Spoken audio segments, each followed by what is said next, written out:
أعوذ بالله من الشيطان الرجيم بسم الله الرحمن الرحيم وأما الذين ابيضت وجوههم ففي رحمة الله هم فيها خالدون۔ البتہ وہ لوگ جن کے چہرے روشن ہوں گے وہ اللہ کی رحمت میں ہوں گے، اس میں وہ ہمیشہ رہیں گے۔ سورہ آل عمران کی 107 نمبر کی آیت ہے۔ اس سے پچھلی آیت میں اللہ تعالیٰ نے محشر میں جو کیفیت ہوگی اس کا تذکرہ فرمایا تھا کہ کچھ لوگوں کے چہرے سفید اور روشن چمکدار ہوں گے اور کچھ لوگوں کے چہرے سیاہ غبار آلود ہوں گے، حیران و پریشان ہوں گے اس دن۔ تو کن لوگوں کے چہرے سفید ہوں گے، چمکدار ہوں گے، ایمان کے نور سے چمک رہے ہوں گے؟ اللہ تعالیٰ فرما رہے ہیں کہ وہ وہی لوگ ہوں گے جو اللہ تعالیٰ پر بھروسہ کیے تھے اور ایمان لائے تھے اور فرما برداری کی زندگی انہوں نے گزاری تھی، تو پھر وہ اللہ کی رحمت میں ہوں گے اس دن۔ اس کی وجہ سے ان کے چہرے چمک رہے ہوں گے اور اس میں وہ ہمیشہ ہمیشہ رہیں گے۔ تلک آیات اللہ نتلوها علیک بالحق وما اللہ یرید ظلما للعالمین۔ یہ اللہ کی آیات ہیں جو ہم تمہیں ٹھیک ٹھیک سنا رہے ہیں، اور اللہ دنیا والوں پر ظلم کرنا نہیں چاہتے۔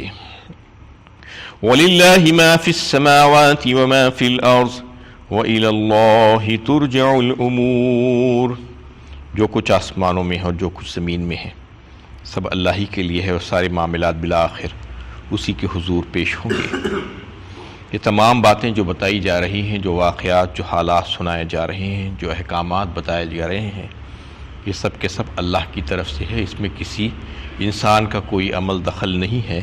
جو پڑھ کر تمہیں سنائی جا رہی ہے وہ بالکل برحق ہے، اس میں کوئی شک و شبے کی گنجائش نہیں ہے، اور اللہ تعالیٰ اپنے بندوں کے اوپر ظلم نہیں کرتے، یعنی وہ ظلم کرنا چاہتے ہی نہیں ہیں۔ بندے خود ایسے ہی ہیں جو اپنے آپ پر ظلم کرتے ہیں، ایسے حالات پیدا کرتے ہیں کہ پھر ان کو اس کی سزا ملنا چاہیے۔ وَلِلَّهِ مَا فِي السَّمَاوَاتِ وَمَا فِي الْأَرْضِ، جبکہ آسمانوں اور زمین میں جو کچھ بھی ہے وہ سارے کا سارا اللہ تعالیٰ ہی کا ہے، اسی کی ملک ہے، اور سب کے سب اسی کی طرف رجوع ہونے والے ہیں۔ ایک دن ایسا آنے والا ہے جس میں کسی کے لیے کوئی استثنائی صورت نہیں ہوگی، سب کو حاضر ہونا ہوگا، چاہتے ہوئے بھی نہ چاہتے ہوئے بھی۔ کنتم خیر امت اخرجت للناس تأمرون بالمعروف وتنہون عن المنکر وتؤمنون باللہ ولو آمن اہل الكتاب لکان خیرا لهم منہم المؤمنون واکثرهم الفاسقون۔ تم خیر امت ہو جسے انسانوں کے لیے برپا کیا گیا ہے۔ تم معروف کا حکم کرتے ہو، منکر سے روکتے ہو، اور اللہ پر ایمان رکھتے ہو۔ اگر اہل کتاب ایمان لاتے تو ان کے حق میں بہتر ہوتا، ان میں کچھ لوگ تو مومن ہیں لیکن اکثر لوگ فاسق ہیں۔ اس میں اللہ تعالیٰ امت محمدیہ کو خیر امت کے لقب سے نوازا۔ امت محمدیہ کو دیگر مقامات پر بھی خیر الام کہا، یہ بہترین امت کہا، مختلف مقامات پر مختلف وجوہات کی بنا پر۔ سورہ بقرہ دوسرے پارے میں بھی اس کا تذکرہ فرمایا، وَكَذَلِكَ جَعَلْنَاكُمْ أُمَّةً وَسَطًا لِتَكُونُوا شُهَدَاءَ عَلَى النَّاسِ وَيَكُونَ الرَّسُولُ عَلَيْكُمْ شَهِيدًا۔ اسی طریقے سے ہم نے بنایا تم کو امت وسط، معتدل امت، ایسی امت جو ہر زاویے سے اور زندگی کے ہر شعبے میں ایک اعتدال پر قائم رہے گی۔ وَكَذَلِكَ جَعَلْنَاكُمْ أُمَّةً وَسَطًا کہا، یعنی ہر حساب سے اعتدال پسند امت ہوگی یہ، جس کو ہم نے جو ہے بنایا ہے امت محمدیہ کو۔ اور اس کی اور ایک خوبی یہ بنایا، لِتَكُونُوا شُهَدَاءَ عَلَى النَّاسِ وَيَكُونَ الرَّسُولُ عَلَيْكُمْ شَهِيدًا۔ اور ایک فضیلت امت محمدیہ کے لیے خاص یہ ہے کہ وہ سارے لوگوں پر گواہ ہوں گے، اس دن ساری امتوں پر گواہی دیں گے، اور ان کے اوپر محمد صلی اللہ علیہ وسلم گواہی دیں گے۔ یہ ان کی فضیلت ہوگی، وہاں پر اس کا تذکرہ فرمایا۔ اس آیت میں اللہ تعالیٰ یہ فرما رہے ہیں کہ یہ خیر امت ہے، یہ اس وجہ سے کہ یہ امر بالمعروف اور نہی عن المنکر کا فریضہ انجام دیتے ہیں، نیکیوں کا حکم کرتے ہیں، برائیوں سے روکتے ہیں۔ یہ فریضہ جو تھا وہ دیگر امتوں میں بھی تھا، لیکن دیگر امتوں میں اس قدر نہیں تھا اس کی تکمیل امت محمدیہ کرتی ہے امر بالمعروف اور نہی عن المنکر کا۔ تو اس طریقے سے کہ دیگر امتوں میں جہاد کا حکم نہیں تھا، بہت سی امتوں میں یعنی ہاتھ سے اور طاقت سے جہاد کرنے کا حکم بہت سی امتوں کو نہیں دیا گیا تھا، صرف تبلیغ کے ذریعے سے لوگوں کو کہنا پڑتا تھا۔ تو امر بالمعروف اور نہی عن المنکر جو وہ انجام دیا کرتے تھے عام طور پر وہ دل سے اور زبان سے ہی تھا۔ چونکہ امت محمدیہ کو جہاد کا بھی حکم ہے اور ہاتھ سے بھی روکنے کا حکم دیا گیا ہے، تو اس میں مکمل طور پر وہ امر بالمعروف اور نہی عن المنکر کا فریضہ انجام دینے والی جماعت ہوگی۔ اللہ تعالیٰ یہ فرماتے ہیں اس میں جہاد کی ساری شکلیں موجود ہیں۔ اور اللہ کے نبی صلی اللہ علیہ وسلم نے ایک حدیث میں پیشین گوئی فرمائی کہ قیامت تک کا میری امت میں سے ایک ایسی جماعت ضرور رہے گی جو امر بالمعروف اور نہی عن المنکر کا فریضہ انجام دیتے رہے گی۔ اس کی فضیلت اسی وجہ سے ہے کہ وہ لوگوں کو نیکیوں کی طرف، اچھائیوں کی طرف بلاتی ہے اور برائیوں سے روکنے والی جماعت ہوگی، اس لیے اس کو یہ لقب دیا گیا ہے۔ اور اگر یہ کام وہ نہیں کریں گی تو اس سے یہ لقب واپس لے لیا جا سکتا ہے، کیونکہ اس کا لقب اسی وجہ سے دیا گیا تھا کہ وہ خیر اور بھلائی کی طرف لوگوں کو بلانے والی ہیں اور برائیوں سے منع کر کے اس سے روکنے والے ہوں گے۔ تو سوال یہ پیدا ہوتا ہے کہ یہ کیا فرض عین ہے یا فرض کفایہ ہے؟ فلولا نفر من كل فرقة منهم طائفة ليتفقهوا في الدين ولينذروا قومهم إذا رجعوا إليهم لعلهم يرجعون۔ سورۃ توبہ 11ویں پارے میں اللہ تعالیٰ نے تذکرہ فرمایا، جب جہاد کی بات آ رہی تھی، جہاد کے تعلق سے جب پوچھا گیا کہ یہ فرض عین ہے یا فرض کفایہ ہے، تو جہاد کا معاملہ بھی بالکل ایسا ہی ہے۔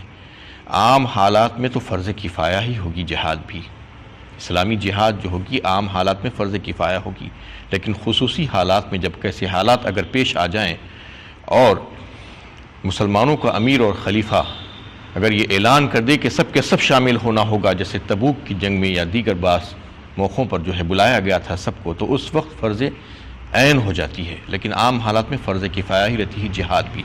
ایسا ہی امر بالمعروف اور نہی عن المنکر کا بھی جو ہے معاملہ ہے کہ عام حالات میں وہ فرض کفایہ ہی رہے گی۔ ایک جماعت مسلمانوں کی جو اس کے لیے مخصوص ہوگی، جیسا کہ اس سے پہلے بات آ رہی تھی، پچھلی 4-5 آیتوں پہلے اسی قسم کی ایک آیت آئی تھی، وَلْتَكُمْ مِنْكُمْ أُمَّةٌ يَدْعُونَ إِلَى الْخَيْرِ وَيَأْمُرُونَ بِالْمَعْرُوفِ وَيَنْهُونَ عَنِ الْمُنْكَرِ وَأُولَٰئِكَ هُمُ الْمُفْلِحُونَ۔ ایک تم میں سے ایک جماعت ہونی چاہیے جو اس کے لیے مخصوص ہو، جس میں جو ہے جو جاننے والے جو لوگ ہوں گے، تو چونکہ وہ شریعت کا علم رکھنے والے لوگ ہوں گے، اس لیے ان کو صحیح بات کا پتہ ہوگا کہ معروف کیا ہے اور منکر کیا ہے، کیونکہ ہر کس و ناکس اگر اٹھ کر کھڑا ہو جائے گا تو معروف کی جگہ منکر اور منکر کی جگہ معروف کہنے لگے گا لوگوں کو، اور بجائے اصلاح کے وہ فساد شروع ہو جائے گا۔ تو اس وجہ سے جو ہے اگر دیکھا جائے تو جس قدر استطاعت کی بات جو چل رہی تھی اس سے پہلے، جتنی طاقت، قوت اور استطاعت ہے بندے میں، اللہ تعالیٰ چاہتے ہیں کہ وہ اس قدر کام کرے۔ شریعت کے دیگر احکامات میں بھی ایسا ہی معاملہ ہے، ویسا ہی امر بالمعروف اور نہی عن المنکر میں بھی ہے۔ اور یہ جو آیت میں نے بھی آپ کے سامنے جو سورۃ توبہ 11ویں پارے کی تلاوت کی ہے، اس میں بھی اللہ تعالیٰ یہ فرماتے ہیں کہ جہاد کے لیے بھی سب کے سب نکلنا نہیں ہے۔ فلولا نفر من كل فرقة منهم طائفة ليتفقهوا في الدين، بلکہ کچھ لوگ جہاد پہ جائیں اور کچھ لوگ وہیں پر کھڑے رہیں اپنے مقامات پر اور رہ کر دین کا علم سیکھیں، ليتفقهوا في الدين ولينذروا قومهم اذا رجعوا اليهم، اور پھر ڈرائیں ان کو اپنی قوم کے دیگر لوگوں کو جب وہ واپس لوٹیں تو، یعنی علم دین بھی ضروری ہے، جہاد بھی ضروری ہے، دنیا کے دوسرے کام بھی ضروری ہے۔ یہ نہیں کہ صرف ایک ہی کام میں لگ گئے تو لگ جائیں، اس کے بعد دیگر کام کون کریں گے؟ ساری امت کو جو ہے بانٹنا چاہتے ہیں اللہ تعالیٰ۔ کچھ لوگ جہاد پہ جائیں گے، کچھ لوگ علم دین سیکھیں گے، کچھ لوگ دنیا کے دیگر معاملات کو جو ہے نپٹائیں گے، اس طریقے سے مختلف گروہ بن کر کام کریں گے۔ تو یہ امر بالمعروف اور نہی عن المنکر کے لیے بھی ایسا ہی کہا گیا ہے۔ ایک حدیث میں، اس مسند احمد کی حدیث ہے، نبی صلی اللہ علیہ وسلم نے فرمایا کہ قسم ہے اس ذات کی جس کے ہاتھ میں میری جان ہے، تم لوگ اگر لوگوں کو نیکیوں پر ابھارنا اور جو ہے برائیوں سے روکنے کا سلسلہ نہیں کرو گے تو ان قریب تمہارے اوپر اللہ تعالیٰ کا عذاب آ جائے گا۔ یعنی اگر تم یہ کام نہیں کرو گے، امر بالمعروف اور نہی عن المنکر، تو سمجھ لو کہ اللہ کے عذاب سے تمہیں کوئی بچا نہیں سکتا، اور تمہاری دعائیں بھی جو ہے اس وقت مقبول نہیں ہوں گی، اللہ تعالیٰ تمہاری دعاؤں کو قبول نہیں فرمائیں گے۔ اور ایک روایت میں یہ بات بھی آتی ہے کہ قوم بنی اسرائیل کے تعلق سے فرمایا گیا کہ اللہ تعالیٰ نے جب ایک بستی پر عذاب بھیجنے کا ارادہ کیا تو فرمایا کہ اس بستی کو جا کر الٹ دو، اس کے اوپر عذاب لا دو۔ تو فرشتوں نے کہا کہ یا اللہ، اس میں کچھ اچھے اور نیک بزرگ لوگ بھی رہتے ہیں جو آپ کا مسلسل ذکر کرتے ہیں، عبادتوں میں لگے رہتے ہیں، تو فرمایا کہ سب سے پہلے ان کے اوپر عذاب کو لاؤ۔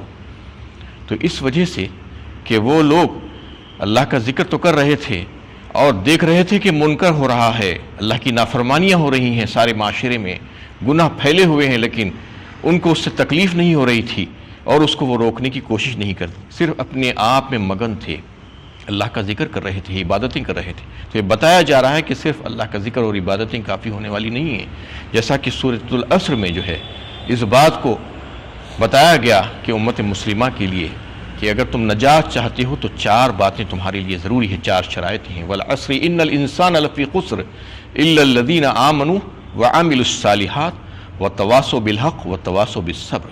سارے کے سارے خسارے میں بتایا گیا ہے۔ کون لوگ اس سے بچے ہوئے ہیں؟ وہی لوگ ہیں جو ایمان لا کر عمل صالح کرتے ہیں، یہ اپنی اصلاح ہے۔ وتواصوا بالحق وتواصوا بالصبر، یہ دیگر لوگوں کی اصلاح ہے، یعنی اپنی بھی اصلاح اور اپنے بھائیوں کی بھی اصلاح، اس کے لیے بھی فکر کرنا ضروری ہے۔ امت کو ایسا نہیں بنایا گیا ہے کہ صرف اپنی اصلاح کر لو، اپنی فکر کر لو، دوسروں کی فکر مت کرو، دوسروں کی بھی فکر کرنا ہے۔ ان کی روحانی طور پر اللہ تعالیٰ نے یہ ذمہ داری ڈالی ہے، ان کی اخلاقی جو ہے اصلاح کی فکر کرنا چاہیے، یہ امت مسلمہ کے لیے یہ ذمہ داری اللہ تعالیٰ نے ڈالی ہے۔ اسی وجہ سے اس کو جو ہے ایک فرض منصبی کے طور پر امت محمدیہ کو یہ بات بتائی گئی ہے کہ تمہارا یہ فرض ہے کہ تم اپنے دیگر بھائیوں کی اصلاح کی فکر کرو، اخلاقی طور پر بھی اور روحانی طور پر بھی۔ اسی وجہ سے تم خیر امت ہو۔ خیر من الناس من ينفع الناس، فرمایا ایک حدیث میں اللہ کے نبی صلی اللہ علیہ وسلم نے، بہتر ہے تم میں سے وہ جو لوگوں کے لیے نفع بخش ہو، یعنی نفع بخش ہونا ہے امت محمدیہ کو۔ یہ بتایا گیا ہے کہ تم خلق اللہ کے لیے فائدہ مند ہوں گے، بہترین ہوں گے، ان کے جو ہے فائدہ پہنچاؤ گے، روحانی طور پر بھی، اخلاقی طور پر بھی۔ تو جب روحانی اور اخلاقی طور پر فائدہ پہنچانے والی امت ہوگی تو پھر کیا مادی طور پر نقصان پہنچانے والی ہوگی؟ مالی طور پر نقصان پہنچانے والی ہوگی؟ جسمانی طور پر نقصان پہنچانے نہیں ہو سکتا، یہ ممکن ہی نہیں ہے۔ بہترین وہ ہے، اللہ کے نبی صلی اللہ علیہ وسلم نے فرمایا، تم میں سے جو لوگوں کے لیے نفع بخش ہو، یعنی ہر حساب سے، ہر زاویے سے، ہر اینگل سے جو ہے ہم کو لوگوں کے لیے فائدہ مند ہونا چاہیے، نقصان دہ کبھی بھی نہیں ہونا چاہیے۔ کسی کو بھی، کوئی مسلمان کسی دوسرے مسلمان کے لیے نہ اس کی زبان سے، نہ اس کے ہاتھ سے تکلیف پہنچائے اس کو، نہ اس کا کوئی حق مارے، نہ اس کو کسی اور قسم کی تکلیف دے۔ تو اس میں اللہ کے نبی صلی اللہ علیہ وسلم کا یہی فرمان ہے کہ تم جو خیر امت ہو، تمہاری فضیلت اسی وجہ سے ہے کہ تم لوگوں کو فائدہ پہنچاتے ہو، تم لوگوں کو بھلائی کی طرف جو ہے راغب کرتے ہو، نیکی کا حکم کرتے ہو اور برائیوں سے تم اس کو روکتے ہو۔ تو اس سے یہ بات معلوم ہوئی کہ فرض کفایہ ہے، فرض عین نہیں ہے کہ ایک جماعت اگر کر لے گی مسلمانوں میں کی تو پھر وہ فرض ساری امت کی طرف سے ساقط ہو جائے گا، ورنہ اگر کوئی بھی اگر نہیں کریں گے، سب کے سب ایسا ہی چھوڑ دیں گے، جیسا کہ جنازہ ہے، جنازے کو بھی پڑھنا کچھ لوگوں کے لیے فرض ہے، فرض کفایہ ہے، کچھ لوگ اگر اس کو ادا کر لیں گے تو سب کی طرف سے ادا ہو جائے گا۔ جہاد کا معاملہ بھی ویسا ہی ہے، امر بالمعروف نہی عن المنکر کا معاملہ بھی ویسا ہی ہے کہ کچھ لوگ اگر ادا کر لیں گے تو پھر سب کے اوپر سے اس کی ادائیگی ہو جائے گی۔ اور پھر فرماتے ہیں کہ وَتُؤْمِنُونَ بِاللَّهِ، اور اللہ پر ایمان رکھتے ہیں یہ لوگ۔